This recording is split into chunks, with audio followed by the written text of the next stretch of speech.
ডিব্ৰুগড় লক্ষ্মীনাথ বেজবৰুৱা ভৱনত প্ৰেৰণা প্ৰতিবন্ধীৰ শিশুগৃহৰ ছাত্ৰ-ছাত্ৰীসকলৰ গ্ৰীষ্মকালীন বন্ধৰ সাংস্কৃতিক অনুষ্ঠান সম্পন্ন। প্ৰেৰণা প্ৰতিবন্ধীৰ সৌজন্যত প্ৰেৰণা শিশুগৃহৰ শিশুসকলৰ মাজত গ্ৰীষ্মকালীন বন্ধৰ সাংস্কৃতিক অনুষ্ঠানটি মঙলবাৰে অনুষ্ঠিত হৈ যায়। শিশুসকলৰ বৌদ্ধিক মানসিক বিকাশৰ উদ্দেশ্যৰে আয়োজিত এই সাংস্কৃতিক অনুষ্ঠানটিত শিশুসকলে নিজৰ প্ৰতিভাসমূহ প্ৰদৰ্শন কৰে।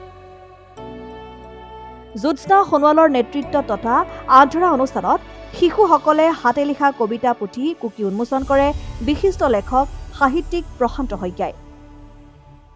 উক্ত অনুষ্ঠানতে সাহিত্যিক প্ৰশান্ত শইকীয়াক প্ৰেৰণা শিশুগৃহৰ ছাত্ৰ-ছাত্ৰীসকলে শইকীয়াক মামা উপাধিৰে সন্মানিত কৰে। অনুষ্ঠানত গীত নৃত্য আলেখ্য আৰু অহংকাৰী ৰজা আৰু জ্ঞানী মুনি একাংকিকা নাট প্ৰদৰ্শন কৰে। অনুষ্ঠানত কানৈ মহাবিদ্যালয়ৰ প্ৰাক্তন অধ্যাপিকা চুলতানা হাজৰিকা, মূৰ্ছনা সংগীত বিদ্যালয়ৰ সঞ্চালক ভুৱন গগৈ, ডিব্ৰুগড় সাহিত্য সভাৰ সাংগঠনিক সম্পাদক মীনাক্ষী দাস বৰুৱা সহ বহু সংখ্যক গণ্যমান্য ব্যক্তি উপস্থিত থাকে।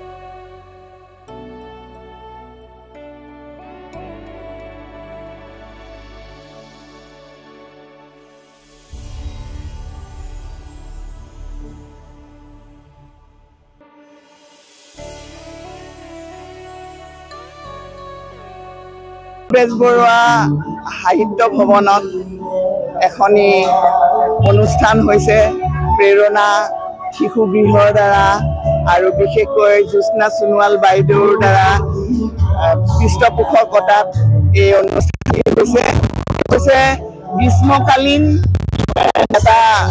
গ্ৰীষ্মকালীন বন্ধৰ এটি অনুষ্ঠান, য'ত এই গৰমৰ বন্ধত শিশুসকলে তেওঁলোকৰ সময়বোৰ আৰ্ট কৰি আকৌ গান গাই নাচি কবিতা ৰচনা কৰি তেওঁলোকে এই সময়ছোৱা অতিবাহিত কৰিলে আৰু তাৰেই প্ৰকাশ কৰিছে আজিৰ এই অনুষ্ঠানটোত।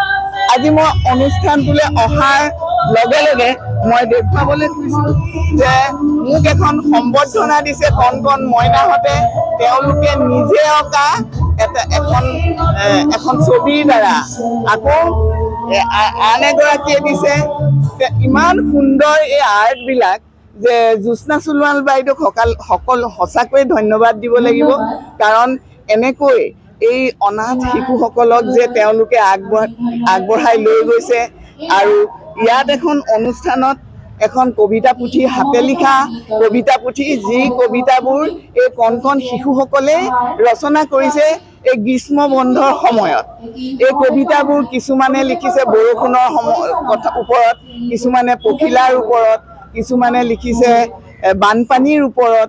আৰু পঢ়ি সঁচাকৈয়ে আপ্লুত হৈছোঁ যে এই কণমানি ল'ৰা ছোৱালীসকলৰ যি এটা প্ৰতিভা, মই ভাবোঁ যে প্ৰত্যেকগৰাকী ল'ৰা ছোৱালীৰেই প্ৰতিভা আছে, কিয়নো এই প্ৰতিভাবিলাক বিকশিত কৰিবৰ কাৰণে জ্যোৎস্না সোণোৱাল বাইদেউৰ নিচিনা এগৰাকী মানুহ আছে, যি জীৱনৰ সৰ্বস্ব দি পেলাই এনেকুৱা এটা অনুষ্ঠান, শিশু অনুষ্ঠান গঢ়ি তুলিছে তেওঁ। আৰু সেইকাৰণে মই তেওঁক অন্তৰেৰে ধন্যবাদ জনাইছোঁ। আজি এটা গীতো মুকলি কৰিছে আৰু মই ভাবোঁ এই গীতটো ৰেকৰ্ড কৰিব লাগে আৰু ৰেকৰ্ড কৰি এই গীত তেওঁলোকৰ তাৰমানে এই শিশুগৃহৰ গীত হিচাপে পৰিগণিত হ'ব। আৰু এই ক্ষেত্ৰত মই যি পাৰোঁ সহায় কৰিম বুলি কথা দিছোঁ।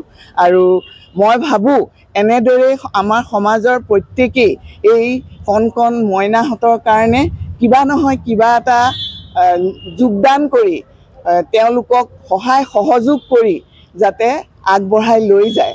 কাৰণ ঈশ্বৰৰ পৃথিৱীত সকলোৰে কাৰণে ঠাই আছে, সকলোৰে কাৰণে মৰম আছে, সকলোৰে কাৰণে প্ৰতিভা আছে আৰু সেই প্ৰতিভাবোৰ বিকশিত কৰিবৰ কাৰণে প্ৰত্যেকজন শিশুৰে অধিকাৰ আছে আৰু আমি সেই অধিকাৰক সন্মান জনাব লাগিব। ধন্যবাদ।